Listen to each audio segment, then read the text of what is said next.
Welcome to the Birth Lounge podcast, an empowering space for expecting and new parents to hear candid conversations with experts, support your mental health, and learn the tips and tricks that thousands of parents have used to craft their ideal birth. We will answer all of your questions, the scary ones and the weird ones, to help calm your fears and feel confident going into your birth. I'm going to help you redefine what birth and motherhood looks like and how to embrace your journey. I've intentionally crafted a list of experts to help you navigate pregnancy, explore your birth options, and plan for postpartum so that it can be a time of soaking in your tiny human. We're going to go there on all the hard topics so that you can dive deep into finding your confidence and freeing yourself from fears around birth. With over 10 years of experience in family education and a master's degree in human development and family studies, I created this podcast as a way to share the resources parents need to make educated and informed decisions about their care in pregnancy and childbirth. This is a birth community driven by evidence-based information and research in hopes to help you explore your options, understand your rights, and know what choices you have along the way when it comes to birth and beyond. I'm your host, HeHe. Now let's get to the good stuff. Lisa, welcome to the show. Thank you. I am so freaking excited to be here. I'm so excited to have you and also to dive into this topic. I feel like unnecessary interventions is something that everyone knows about. It's this term that's popular. It gets thrown around. Everybody has said it. Everybody has heard it. It's used really often. But what does it actually mean? And what are the actual procedures that are unnecessary that we just accept as standard care? So that I'm very excited to dive into. But before we do that, I want to know what brought you to birth work. I love this question. Here we go. So what brought me to birth work is my own experience. I did not have motherhood on my radar, believe it or not. And when my life changed and decided to have a baby, I dove into all of the research like a total nerd. And when I got pushed into the medical system, I looked around and started asking questions and wondered why everybody was giving me side eye. So, long story short, I ended up firing my provider and going a completely different route. And you can check out some of my stuff to see what that story looks like. But now I give women some help navigating that system and having a voice because I feel like that's something I had to do all on my own. That's awesome. Yeah, I feel like that is such a collective, compassionate, passion of a lot of doulas. A lot of birth workers share in that same idea of, okay, you can have a voice. Let me show you how to do it. Okay, I'm excited. I really don't want to have too much small talk because I'm ready to dive into Let's do it. the unnecessary stuff because I think this is just an episode that everyone's going to want to hear. Maybe we should start with defining unnecessary, and then you can share a couple of the unnecessary interventions that you see, the ones that you see most often. Sure. So, defining an unnecessary intervention, in my opinion, is really asking a woman to move forward with a routine intervention or a routine practice that is not based in evidence. And so we could deem that as medically unnecessary or not medically indicated. And the way I see it is blindly following routine tests or policy is not my idea of individualized care. And I'll even go as far as saying that having that one size fits all approach when it comes to pregnancy and birth, I think it does more harm than good for women. Yeah, I think that is clearly shown in the stats that we have in America. Our C-section rate, our maternal mortality rate, our infant mortality rate. We're doing some things really well, but we're doing some things really not well too. Yeah, I agree with that 100%. Yeah. So what are some of the most common unnecessary interventions that you see? And I know that they start in pregnancy. So maybe we start in pregnancy and then we move to the labor itself. And then we might even talk about postpartum if we have time. Sure.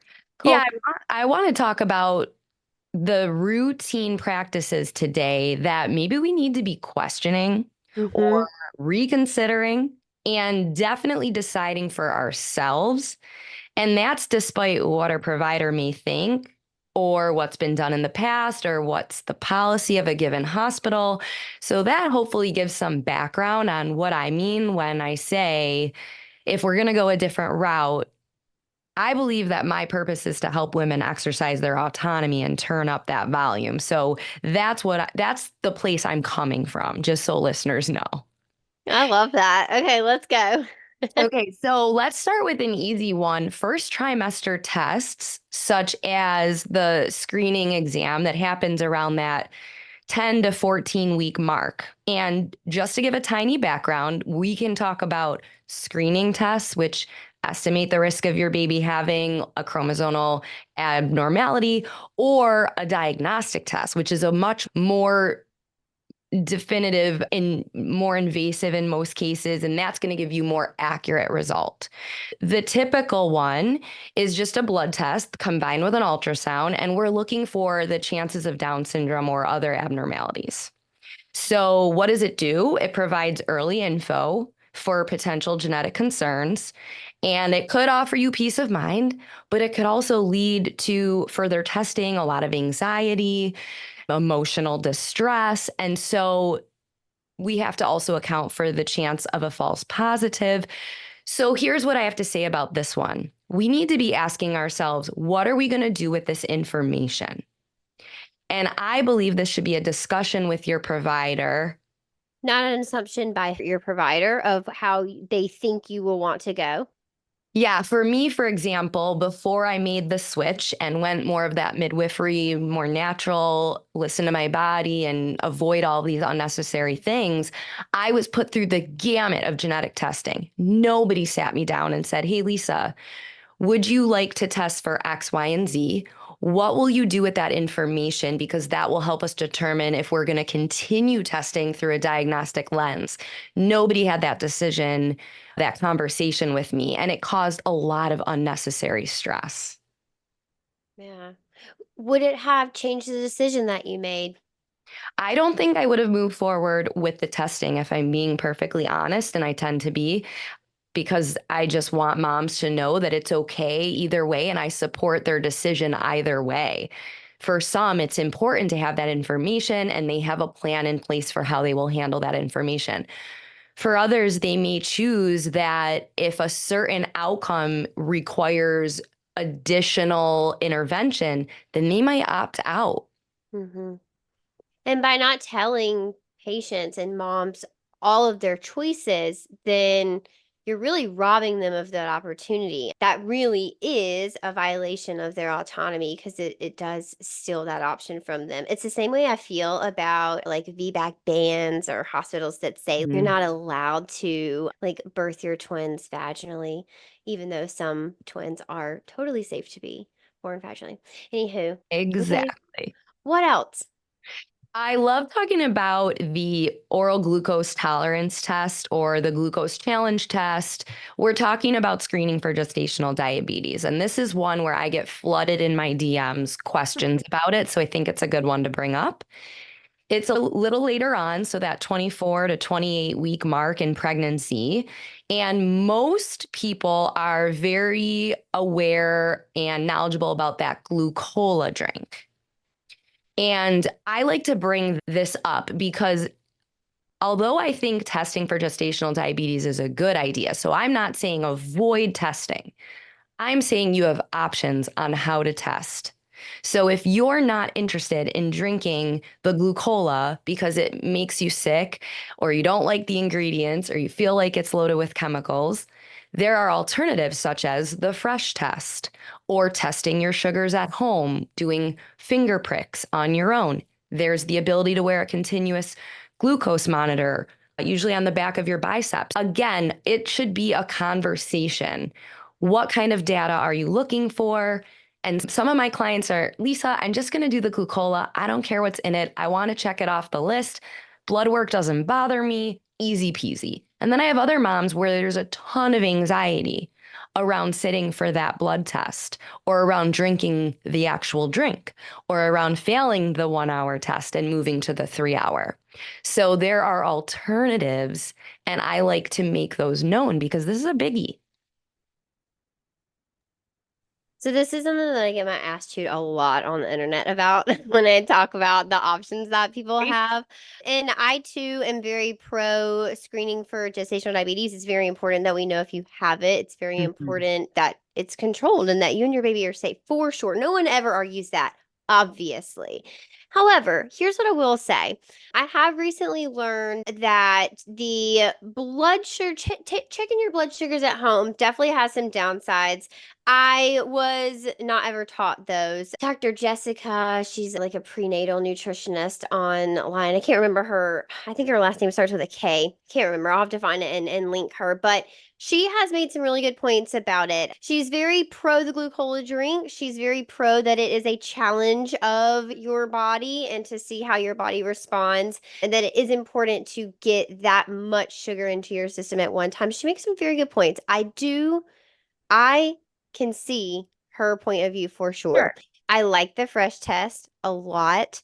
Also, the news that the FDA just talked about BVO. And Mm-hmm. we know that a lot of the glucola has BVO. And I think the deadline is 1 year. We Yeah, have so 1 year. those are gonna stay on the shelves for a year. That was where I was going is what do we think will, like, do we think women's health will come first? Do we think we will throw all of those away and start to replace them? Like, what will happen there?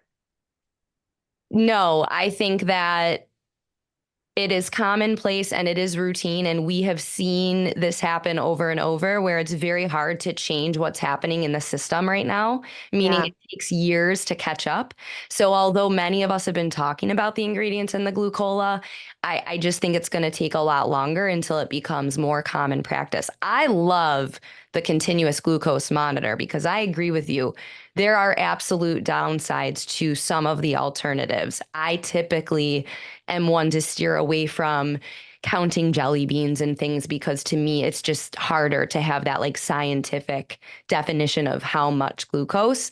But I do like the continuous monitor. And I also want to say quickly on this that I've had quite a few clients who are diagnosed with gestational diabetes, and it causes a lot of stress. However, I see these moms go on to reframe that experience and get healthy and eat really well and make really good choices and read the Lily Nichols books and understand their own blood sugar. So it has really turned into a positive thing from something that when you originally get that diagnosis could be really stressful. This is all manageable and you can still have a healthy pregnancy, a healthy birth, a healthy baby, no question. Yeah, gestational diabetes is not like a doom and gloom thing. It's just, Oh. it's a pivot. Sometimes it's expected, sometimes it's not. I do want to make note that one of the things I hear a lot, especially from people who lean more towards the medical model of care, is that the glucola drink is the only thing that is truly backed by science and has the data behind it. That is true. I do. I see that. What I will say is, I do believe that is not because the glucola drink is necessarily the best. I think it's because other options may not have the data behind it. I'm not saying that is the case. I'm saying that I typically like to consider that point of view as well, is we may not have the data on the other options versus right now it can sometimes sound like the glucola has the only studies behind it because it's the only right option. And I don't know that's necessarily the truth. So, what I will say is, having done this for so long, I feel like I have heard the craziest things to check glucola. So it really does come down to finding a provider that is going to be in alignment with you and the way that you want to proceed with your glucose tolerance test. Do you want to do a fruit mixed juice and like mixed juice combo? Do you want to eat a sugary breakfast? Do you want to do the jelly beans? Do you want to do the sugar? You just said it. Oh, the fresh test. Yes. Are you okay with the glucola? Like, how do you want to do your glucola test? Because each of them have risk. So sometimes the risk is that you are taking on the risk that it may not have all the studies behind it. And then sometimes you're taking on the risk that it has ingredients or side effects that either we don't know or we do know and they're undesirable. I love that lens because I think that lens goes across the board for a lot of what we're going to talk about, Yeah. right? Which is Yeah. you have to weigh the risk versus the reward. And by having a collaborative provider that is willing to have these conversations with you, you can come to the conclusion that you feel most comfortable with. And the last thing I'll say too is that I hear women talk a lot about choosing their battles and picking the path of least resistance. And ultimately, I want to support a mom's decision no matter what. So if you want to go drink the glucola, I'm behind you. If those ingredients bother you and you'd rather wear a glucose monitor and track data that way, I support you. But I caution women who agree to anything in pregnancy and birth because it's easier in the moment, because I think self-advocacy does take that practice. Definitely. And I think that you may, just like your story, is if you really knew the information about the decision you're agreeing to, it may change what you will choose. I hear that so often, and it's really heartbreaking is that if I knew this, I wouldn't have done that. Mhm. Or I wish somebody had told me this. Or even people who share their birth stories, I swear I have just a face or an energy or an aura or people just that are sitting next to me just share the most random things. And somehow it always leads to birth. And I always hear people's birth stories. And there's so many times where I hear them say things like, I wish I had known, or I wish somebody had told me, or if I had known this, I wouldn't have done that. But there's also places where people don't realize, hmm, you had a choice there and you didn't even recognize it. And I'm sitting over here. Look at this little red flag that I have. I'm sitting over here like, red Yeah. flag. You had so much of a choice and nobody even told you about it.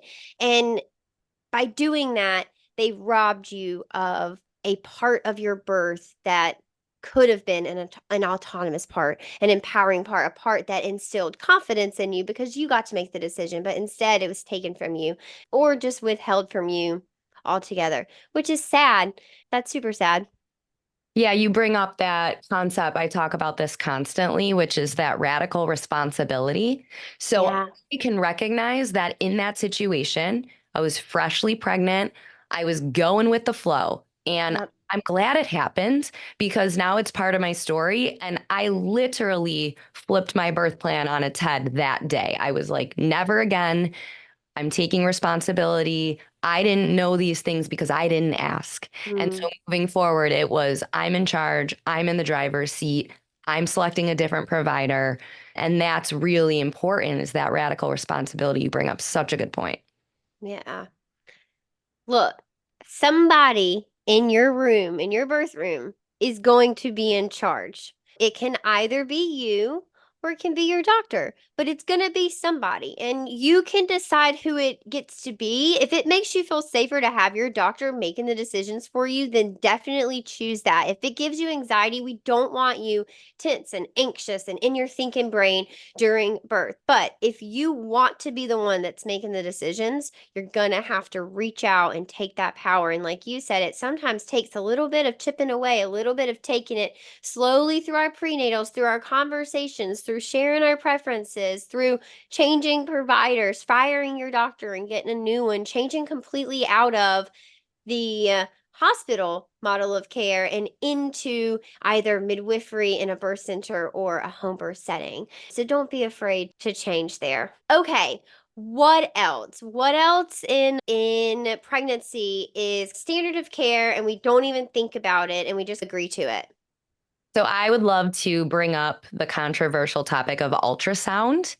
Okay. Okay. What surprises a lot of women is that the World Health Organization recommends that unless medically indicated, there be no more than one scan and only before 24 weeks. And that shocks a lot of people in my conversations. I don't think that everyone realizes this. And the routine use of ultrasound that's not medically indicated is questionable in my mind. It doesn't show to always improve outcomes for either mom or baby, believe it or not. And mainstream organizations say that ultrasound comes with zero risk to mom or baby, but we know that's not true because nothing comes with zero risk. So I think some takeaways on ultrasound is that there haven't really been a ton of long-term studies, and ultrasounds have become so incredibly routine that this is crazy. Controlled human studies have actually been deemed unnecessary and totally put on pause. They're grandfathered into the FDA clearance. Ultrasound studies have stopped essentially since the 1980s. Even though we know that the FDA raised its regulations for the strength of the ultrasound signal at one point. Ultrasound scans are done a lot, and they don't necessarily have that research to back it the way that I think most of us assume. My tip of caution is that after that 24-week mark, where we know the accuracy of these scans is cut down to 50%, those odds make me nervous. And I think that unless we have a reason, so maybe something came up in the anatomy scan, unless we have a medical reason and we're making an informed choice to continue with third trimester scans, I say pump the brakes on third trimester ultrasounds when they are not evidence-based. What would be some evidence-based reasons that you would say, yeah, that scan is something to consider? Yeah, so I think placenta previa is a really good one. With placenta previa, which is where the placenta is covering mom's cervix, we could have some issues where we would want to make the decision, the informed choice to have a safe surgical birth. Now, even with previa, 80% of the time, it'll move out of the way on its own. But I think that's a really good one. I love that we have 20-week ultrasounds to put that on our radar. Another one could be, again, with the placenta, the insertion. Sometimes the placenta insertion is not right in that midline and more on the side. And again, good to have on our radar because we don't want to have safety concerns down the road. Aside from those, I can think of a million reasons why ultrasound cause problems, such as suspected big babies. I usually feel that is misdiagnosed.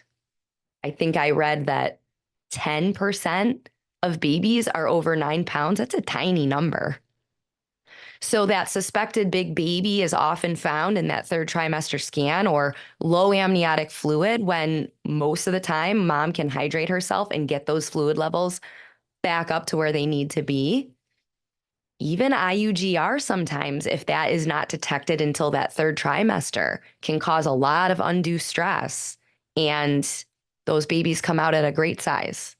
That's a tricky one. And I know it's controversial. And I know that a lot of moms want to get ultrasounds because there's a comfort there. So I'd love to hear your thoughts on ultrasound and what you have seen, because you have boots on the ground. And that's why I love you, HeHe, because you're such a good advocate for moms.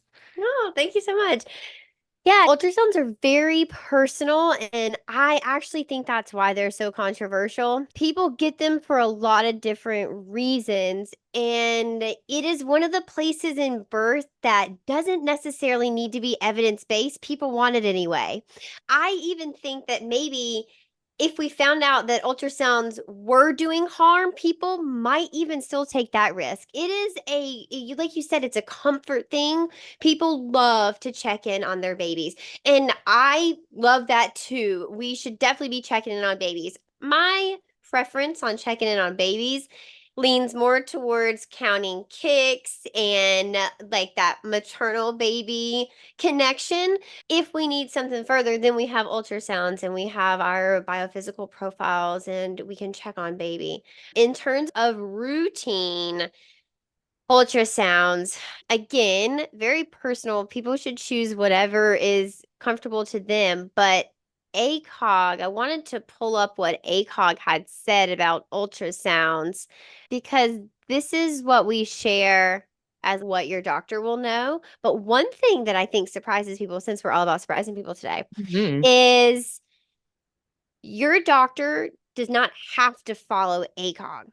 ACOG is a guiding body. It is an organization that gives suggestions of how providers, it's a suggestion of how they should practice, but your provider doesn't have to do that. I didn't know that for a long time. I thought that what ACOG says your doctor was bound to. I also didn't know the World Health Organization said that. So, as you can see, I don't have a strong stance on ultrasounds. Do have a strong stance on ultrasounds in the third trimester for estimating babies because it is often a tactic to get people to agree to 39-week inductions or unnecessary C-sections. And you could have birthed your baby vaginally if you wanted to, which most people do, you know? Yeah. So let's read out ACOG. So on ACOG's website, it says, how many ultrasound exams will I have during pregnancy? This says you should have at least one standard exam during your pregnancy, which usually is performed at 18 to 22 weeks of pregnancy. Some women may have an ultrasound exam in the first trimester of pregnancy. A first trimester ultrasound exam is not standard because it is too early to see many of the fetus's limbs and organs in detail. An ultrasound exam done this early is used to do the following: estimate gestational age, help screen for certain genetic disorders, count the number of fetuses, check the fetus's heart rate, check for ectopic pregnancy. This says nothing about growth scans or ultrasounds in the third trimester, anything like that. Interesting. It is interesting. Yeah.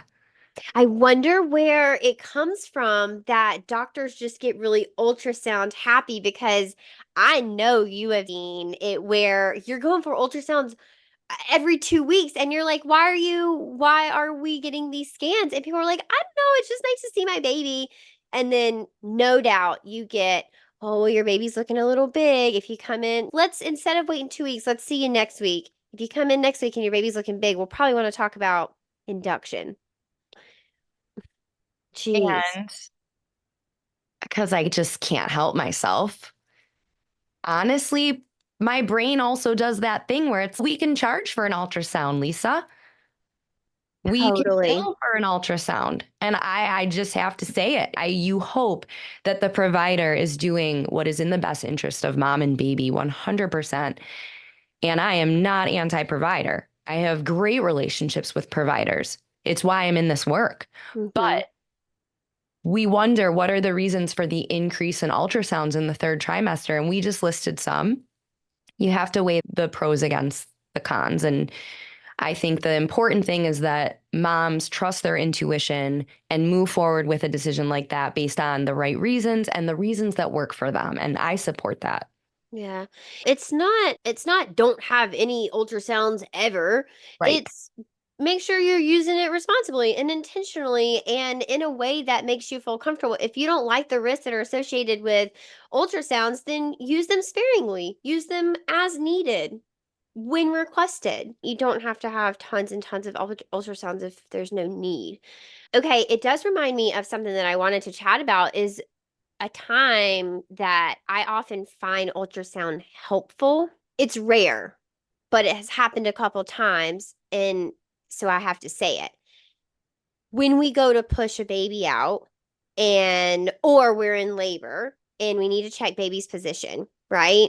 If we are trying to see, we have been working hard to flip a breech baby. Mom has been doing all the mental stuff. She has this gut feeling that her baby's going to change in labor. So we go in. She's starting to have labor pains.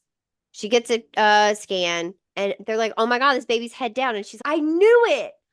I freaking knew it. We've seen that a couple times. Or like situations where you're like, oh my God, this is so unbelievable. This is even happening. But doctors who are convinced that a baby won't fit or convinced you cannot push this sunny side baby out. Like it's never going to happen. We need to take you back for a C-section.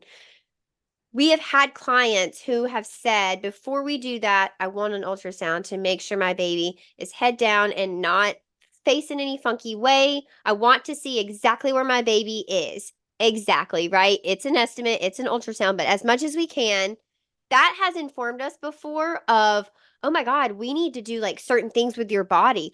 Oh my God, the washers would be perfect. The washers is a maneuver where you literally raise the hospital bed and you lay the bottom half of your body off the hospital bed and it opens up your pelvis. If you're watching the video, it does that with your pelvis. And so your baby can often slip down.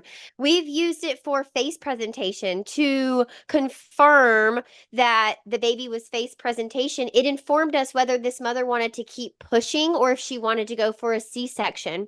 The doctors kept saying when they went in for vaginal exams, we think your baby may be face presentation. And we decided to do what she wanted to do in that situation. And as the birth progressed, the ultrasound came out as an option and it informed her decision differently. And she said, I want to change my mind. And that I think is often not a place that is held and presented to people in labor. It's once you make this decision, it is pedal to the metal. This is what we're going with. There's no letting up, there's no break. We can't get out of it. And that's not always the truth. Yeah, I think that is such a phenomenal way to utilize that tool. I can't think of a better way. And I'm so glad that women have you to present that option because maybe it's not on their radar when they're in transition or active labor, right? Totally. Totally. So you can utilize it in different ways. You don't have to necessarily go with the standard care, but it doesn't mean it's not accessible to you. Okay. Is there anything else in pregnancy that we should know about standard care that's really alarming and we should be considering if it is right for us or what kind of options we have around it? I think we can talk about something that is a great transition into birth interventions because it's really dips its toe in both pregnancy Mm, and birth. And you actually talked about this already, but cervical checks. hmm. Cervical checks, as we know, become really common around that 37-week mark typically. And I think that I want moms to know that there is not a ton of evidence behind doing these checks that early. In most cases, there's limited benefits. In fact, studies show that they don't predict how ready mom is for labor. And we know cervical checks are also performed during birth. So that's why I think this is a great one that really moves us into the birth space. But we're still worried about infection when we're checking the cervix prior. So at week 37, 38, 39, we still want to have infection on our radar. We still want to be careful of premature water breaking because it does happen. Sometimes it's a mistake, but it is possible. Sometimes it's intentional, and we've seen it. We've all seen it. There's Yeah, my moment of, I gotta say it. I'm not gonna let that one out of the room. it happened to my Yeah. own mother. My own mother Oh, had a cervical check at 36 weeks. oh Her water my. broke an hour later and ended in a cesarean. So 100% I agree with you. It is Mm, just as much a mistake sometimes as it is intentional. yeah. And then they're disruptive in my opinion in some cases. Like again, if not medically indicated, I don't know many moms that say, "Oh, I really enjoyed that cervical check." Typically there's some discomfort for some moms. So it can feel intrusive and it can be stressful. And frequent checks can become very stressful for some moms and pull you out of your groove when you're in labor land if we're talking about checking the cervix in labor. You have the right to decline a cervical check at any point. And I want moms to know that 37, 38, 39 week, if you're not up for it, just decline it. It also doesn't mean very much, right? If you go at 37 weeks and you're like, I'm 0 centimeters dilated and 0% of face, I would be like, yes, I know. I expected that much. It's the people who come back who are like, oh my God, I'm 2 centimeters dilated. I'm 50% of face. I'm always like, whoa, your body is like ahead of schedule. Okay, cool. People who go to their 41st week appointment are like, I'm 20% of face. And I'm like, yep, I expected that too, right? It does not always mean, I think, what people think it means. And if you go and you get a cervical exam that is less than what you had hoped your cervix was, it can feel very defeating and can feel really, it can instill this second guess of your body. Oh my gosh, is my body even going to do this? Am I going to be able to go into labor? What if labor never comes? What if this doesn't work for me? And you don't need that. So, what are some situations that you would have a cervical exam prenatally? I love this question. When you say prenatally, what I'm picturing is when we do get closer to that gest date, sometimes it makes sense to get what's called a Bishop score. So even if you're not in labor yet, sometimes it does make sense to see what we're dealing with in terms of position and things like that when we have induction on the radar. So if there has been the water broken for an extended period of time, or if induction is coming up because we're having blood pressure issues and things like that. Like we need to be able to look at all of the data and make an informed decision. So if you're looking to get a Bishop score, you definitely want a cervical check. That's my favorite reason to get a cervical check, actually, because it gives us so much information to help inform other big decisions like induction. I love a Bishop score. I will link a podcast for you guys, a previous episode that's all about the Bishop score. I actually just got off of a call earlier today that was talking about induction, and she was talking about all of her options. She was like, I just wish I knew which one to choose. And I was like, the Bishop score can actually inform you on where your body is starting this process, and it may change your decision on where you want to start and what method of induction you want to start with. Two other things come to my mind. So if you have contractions anytime during before that 37, 38 week mark, that's preterm labor typically, and they'll want to do a cervical exam to see if anything is coming with those contractions. Are you having any sort of cervical change along with the contractions, or is it just contractions? And it may not be true preterm labor, but if you go to the hospital with contractions, they will probably want to do a cervical exam. And then also, I hate this term and I don't know what else to call it, but incompetent cervix. So if you have a cerclage for any reason or you had any sort of early dilation, you may be offered other cervical exams in your pregnancy, and those may be something that you want to consider because you have a cerclage, right? We have a history of a cervix that may need a little bit extra support. But yeah, it's so wild to me the amount of people who don't know that they can say no to those and they don't want them. Imagine, I can't imagine. I have been that person. I think at some point, unless you have parents that teach you that, and I'm 33, so a lot of my age group people did not grow up with parents who were very body aware like this and consent driven, consent forward, right? Consent was always a thing. I was taught it, I understand it, but it was never a humongous conversation like I think it is in today's world when I was growing up. And I don't know. I find it really nice. Yeah, I agree with that because it becomes difficult when you've had that habitual pattern your whole upbringing. So it's not lost on me when we run into those challenges, those tricky conversations. And that's why I like to bring up taking that path of least resistance and going against your gut and not honoring your wishes isn't always going to end up making life easier for you. So I like to put that out there as a reminder for moms.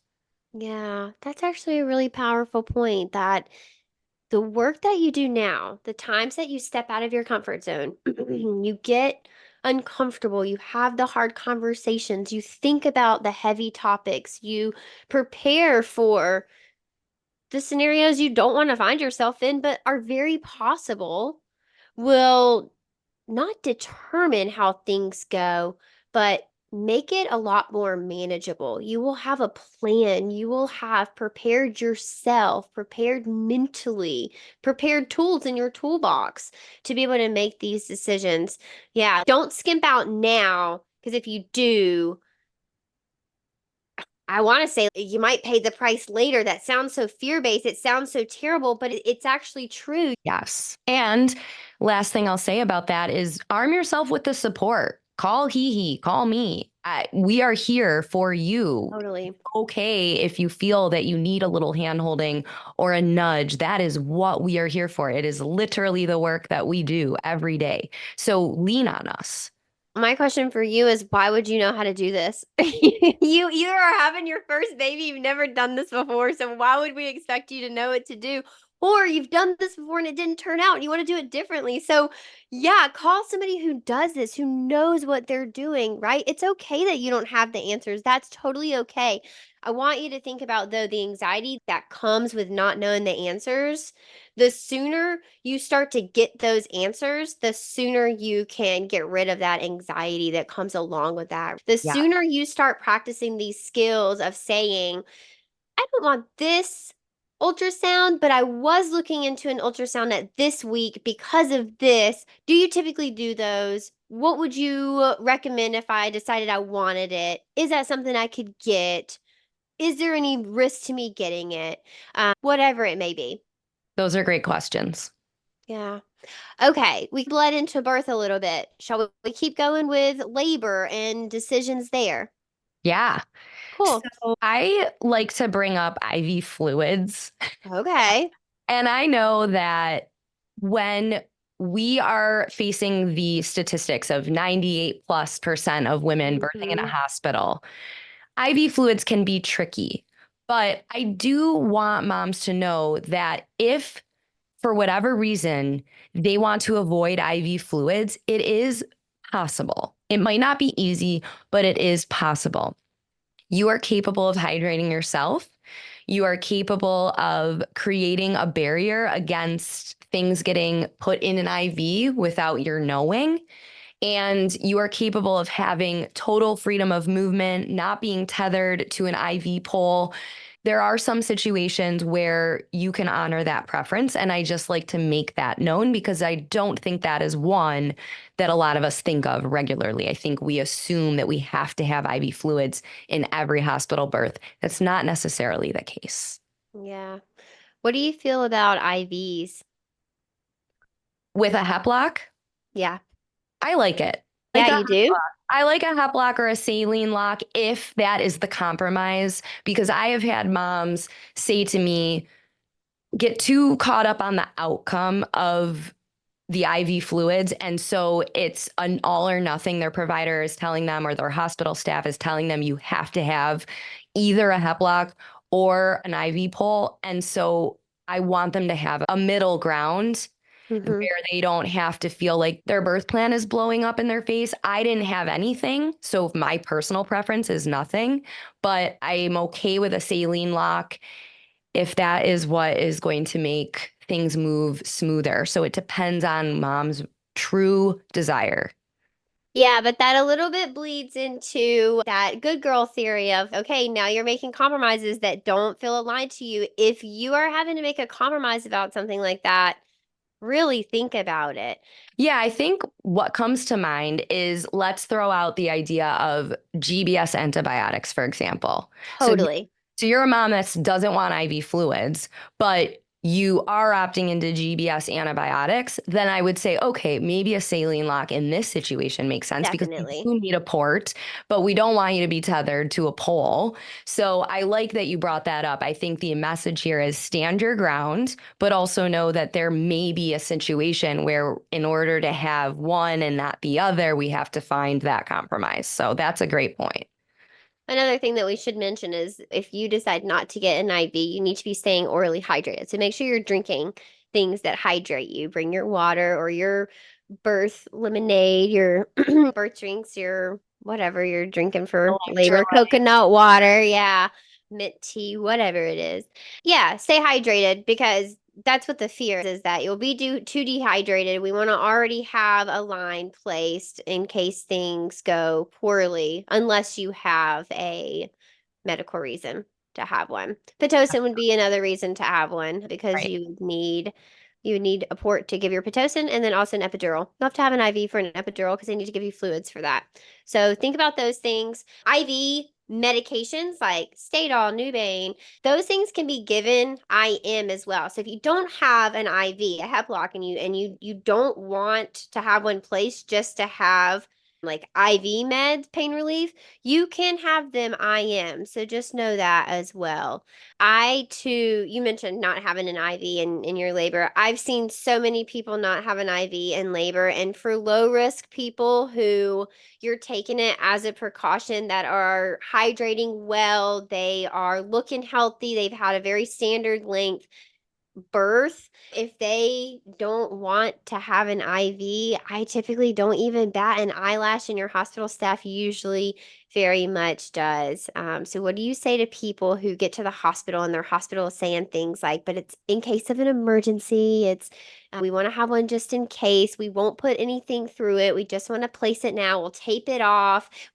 How can people advocate in that situation? Yeah, I love this question. I think my clients know to almost have these mantras and scripts in their mind already ready to go so that it just rolls off the tongue. I Totally. appreciate you allowing me to understand my options. I'm still going to decline at this time. If something changes, I will let you know, but it is within your rights to say no.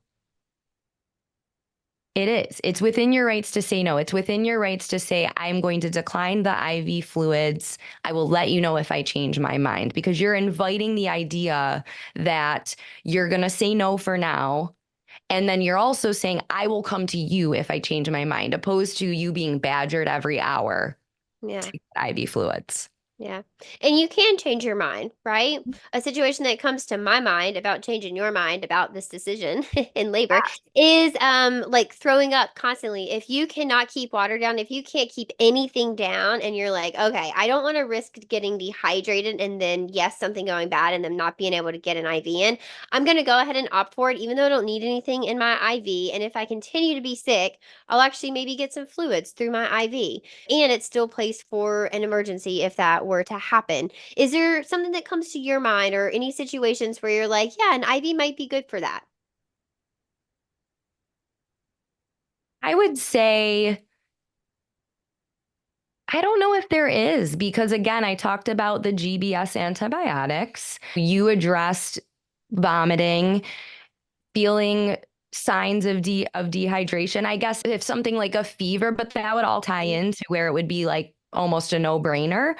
So I think it's just knowing to pivot when the circumstance is no longer low risk and nothing's going on. If we have other data that is saying we should take that precaution and get mom more fluid, then I would say IV fluids make sense. And it's a low intervention for the most part. So I think that's a good starting place before we jump to something else.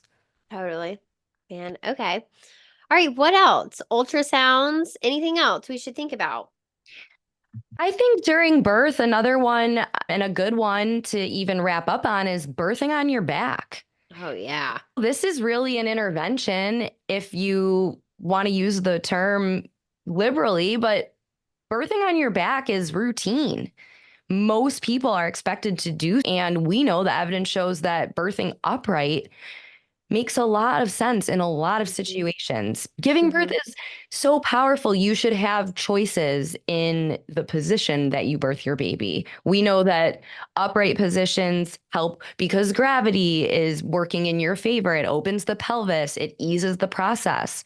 We know that it prevents compression of the aorta and it means more oxygen for your baby. There's studies that show that it can lead to lower pain levels for mom, or some people even say a shorter pushing time. There's correlation with lower cesarean rates. So upright birth is something that I have a lot of moms come to me and say that is really important to me.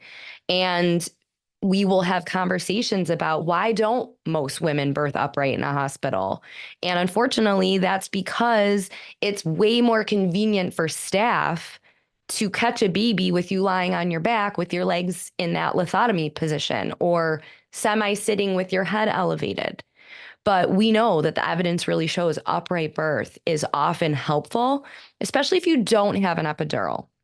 So it really depends on what is the situation. And there's nothing wrong with birthing on your back if that's what you want. I just want to put in your mind that there are other options. Yeah, if it's intuitive, totally, you should follow your body. But if someone is trying to tell you to get in that position, that's when it becomes an intervention because it is no longer your choice. You're being told to do it. Did you know the creepy fact about King Louis the 14th? Wanting to watch women birth, he was like a real creep. And that's, if you trace birthing on our backs way, way back, that's where it actually started. And then I do believe that it has become a convenience thing. And I also think there's a bit of it, whether it's intentionally and like conscious or not by all of our doctors that it is a little bit of a patriarchal move in terms of that woman on her back is almost completely, she can't get her, she's rendered helpless. She can't get herself out of that situation. And this is especially true if you are in stirrups. You are completely rendered helpless, right? You cannot get yourself out of stirrups with a big belly by yourself. And that for me is just a no-go. Yeah. I don't like that power dynamic. I don't like the where the control is in that situation, unless it is what we said, requested by mom. But Yeah. birthing I on don't your back is tough. I don't like the idea of not being able to see what the heck is going on either. Like In your own body. if I'm on my back and my legs are up, I can't see if someone's Mm, coming at me for an episiotomy or anything yeah, crazy like that. And I know that there could be listeners rolling their eyes like, Lisa, that's not going to happen. But it does. we've seen it happen. So I like to make it known that if you want to be fully aware of what's happening to you and what your experience is, then put yourself in a situation where you're in control of that. And being on my back would feel very helpless. Yeah. Being on your back also increases tears. It's associated with worse birth outcomes, more shoulder dystocia, more funky fetal heart tones. Lots of things we'd love to stay away from and could probably be resolved by changing position. Just think about it. Your pelvis has a lot more space in an upright position. Your baby's going to be able to easily navigate your pelvis or easier than if you were on your back because your tailbone is flat, right? And there's a hard bed against your tailbone. And so it's not able to stretch and accommodate, not stretch, but just open and accommodate to let your baby out. So just think about that when you if you decide to get on your back if someone tells you to. If you want to decline that, you can just ignore them. You can shake your head no. You can say no, thank you. You can say I'm good where I'm at. You can say I'm not moving. You can say I don't like that. I'm not going to do that. I don't like the sound of that, whatever it is. But you don't have to engage in any sort of conversation if you don't want to. They can give you a suggestion, and if it really comes to it, I have seen in really unfortunate cases doctors yelling at patients. Don't forget that you can always say, "Just get me a new doctor, please."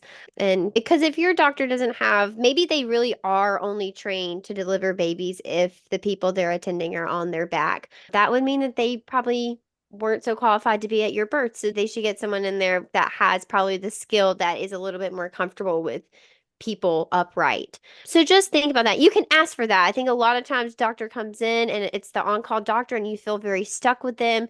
If they're not your jam, you can definitely ask for a new provider even during pushing. Even though that's the final stage of labor. We find a lot of people fire their doctors. Just a couple months ago, we had a client who needed a vacuum and the doctor that was using the vacuum looked very nervous and there were some whispers between her and her husband and our doula, and the conversation was being had of, do we think that this doctor has ever done this before? And in comes an attending, and this person is a resident. This hasn't been shared, even though we've said no residents. It is now revealed that this person is a resident. And this family decided to ask her to leave their room, and the attending actually did the vacuum. And so you absolutely can 100% fire your doctor at any point, even in pushing. So anyway, there's that. My little Absolutely. rant. I Yeah. That was so helpful. I think we need to hear those things on a regular basis so that it really sinks in. Because you're on the topic of birthing on your back, healthcare providers can offer advice, but it's unethical for them to pressure you into a specific position. This is your birth. Yeah, absolutely. You should be following your body. Oh my goodness. Okay, we've talked about so many things. Is there anything else that we need to know? I think the takeaways are just knowing that you have a voice, know that you can always decline, understand the why. Why is it being recommended? Why do you need it? What are the risks and the benefits? What will you do with this information? Why would you be declining? What else do people need to be thinking about in terms of getting that individualized care out of being able to weed it out of that standardized practice that kind of everyone gets to run through? I'm picturing like a conveyor belt. And so you want to be almost like a cookie cutter. You want something that's more individual rather than this like bulk machine. Yeah, I think have a framework. So, whatever your preparation looks like, whether you hire Yeah. a pregnancy coach, a doula, both, it is so important to have a framework. What basis am I going to use to make these decisions in the moment? What data are we going to pull from? What preferences that we've already established are we going to mix into the equation, and how are we going to come to that decision? Sometimes it's just a matter of asking for a few minutes alone in the hospital room to center yourself and think through the plan, because you mentioned many times, and it is so important, that pivot moment. So I think it's not getting stuck on one outcome, but rather the process of how we're going to get there and make those decisions, and knowing that you have autonomy. Because when you're part of every decision that leads to the final outcome, that is how you feel empowered. That is what I teach. We're Yeah. not promising outcomes. We're here promising that if you get educated and you become part of the decisions, that is where the empowerment lies. And that is how you walk away from your birth feeling like you got the individualized care, because you were collaborating on everything. You weren't told what to do. Yeah. And I tell you what, two things. If you don't feel like you can go to your provider and ask these questions and have an honest conversation, that is a huge red flag. Just the biggest red flag, right? Oh my goodness, so red flaggy. Number two, if you're with the right provider, these conversations will actually not be as scary as you are anticipating. They will leave you feeling supported, jazzed up, excited, empowered, even maybe with more questions, but in a good way. Oh my gosh, my doctor told me about all this. I didn't know about it. I'm going to go home and research it. I promise I would be ready at my next appointment to have more questions about it. Good. You will feel positive, happy. If you're leaving your appointments feeling down and in the gutter, and oh my God, I feel like I waited 2.5 hours for a 6-minute appointment and I can't even remember that doctor's name that came in. I don't actually know if they introduced themselves to me now that I think about it. Like, how many of you out there listening are like, yeah, I've had that happen to me. It's really important that if you can, and I know that access in our country is a really huge problem, but if you can, at all, make it happen where you get paired with a good doctor. You choose a doctor that is aligned with you. You do the work to find someone who thinks like you and is willing to respect your autonomy and give you compassionate care, regardless of whether you choose their clinical recommendation or you choose something that feels better to you. Because that is often the stickiest part is, yes, everyone says they do evidence-based care. Yes, everyone says they respect your autonomy. Yes, everyone says, oh yeah, you're free to choose what you want. But when it actually comes time to it, you're not. You're either given fear-based information, or you are lied to, or you are told you're going to be dismissed from care, dropped as a patient. You are told you don't have a choice. That is not consensual care. And so I've really appreciated this conversation. This has been super empowering, and I think a lot of people are going to walk away with a lot of questions to ask their provider and a lot of things to think about. I'm so glad we were able to chat. I am a huge fan of yours, HeHe, and I have listened to every single episode of your podcast. When I was pregnant, it really was my inspiration for getting to know all of the things. So I loved being here. I loved our conversation, and I hope moms walk away with some really good insights.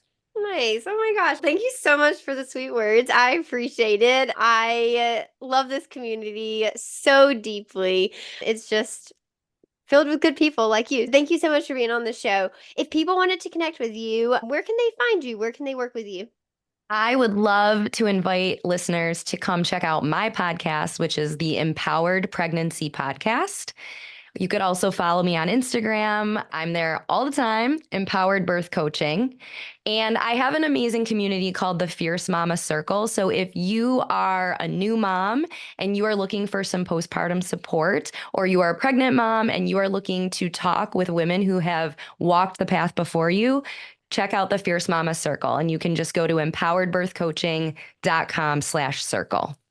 Amazing. Oh my gosh, Lisa, truly, thank you so much for being here. Thanks for bringing this kind of taboo topic. No one really wants to talk about this with an energy that is fun and light and very autonomous and just says, if you didn't know this, here's something to be aware of. It may inform your decisions going forward. It may mean nothing to you. It may create questions for you and your provider to chat about. It may introduce you to new options you didn't know you had. So thank you very much. I appreciate you being here. I will see all of you guys in the next episode. Be sure to follow Lisa on social media, and you can find me at Tranquility by HeHe or the.birth.lounge. Until next time, head to your app store and download the Birth Lounge app for evidence-based childbirth education and data-driven postpartum support delivered straight to your phone. Bye! Thank you so much for tuning in today. I truly do value this community and I love hanging out with you. You deserve to have a birth that you love with a provider that values your autonomy and respects informed consent. It's an honor to be your go-to gal when it comes to preparing for your baby. If you found today's episode helpful, share it with a friend. Share it with someone who could use evidence-based information to help them have an informed and confident birth. I'd love to hear what you have to say and read your sweet words. By leaving us a review, you are helping other expectant mamas and their families find the podcast so that we can reduce birth trauma and improve maternity care in the U.S. one birth at a time. If you're interested in joining the Birth Lounge, go to thebirthlounge.com. If you want to connect with me on socials, you can find me at Tranquility by HeHe on all platforms. Until next time, stay educated, stay supported, stay confident. Bye.